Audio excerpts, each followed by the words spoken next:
লন্ডনে ক্যামেলিয়ার সংসার। মুর্শিদাবাদের মেয়ে, কিন্তু লন্ডনে সে আর বিয়ে হয়ে গেছে। একটা মেয়ে এবং তার স্বামী এবং শ্বশুর শাশুড়ি সবাই আলাদা বাড়িতে থাকে, দেওর সবাই আছে। একটা হ্যাপি পরিবার।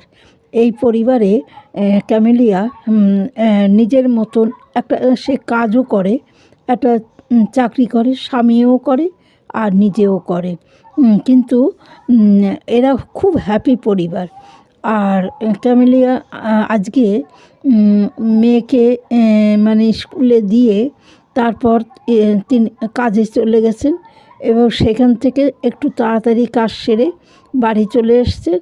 এসে রান্না করছে। বাড়িতে ও অনেক গাছ লাগিয়েছে, লঙ্কা, বেগুন, টমেটো, তারপরে অনেক সবজি করেছে, তোমার ক্যাপসিকাম।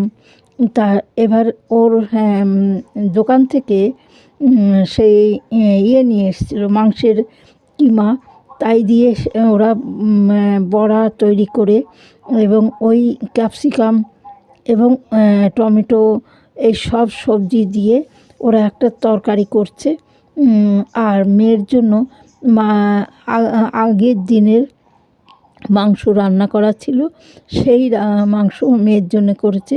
এবার ওরা একটু দোকানে গেছে, দোকানে গিয়ে বাঙালি দোকান, সেখান থেকে ওরা ইলিশ মাছ, কই মাছ, কচুর শাক, তারপরে হচ্ছে তোমার টমেটো, শিম, এইগুলো নানান জিনিস ওরা কিনে নিয়ে এসছে। খালি বলছে আমাদের এটা দেশীয় জিনিস, মানে দেশীয় জিনিস খেতে ইচ্ছে হয় তো মাঝে মাঝে বিদেশেও, তাই ওরাও সেই জন্য ওই দেশি জিনিস কিনে বাড়িতে চলে এলো মেয়েকে নিয়ে।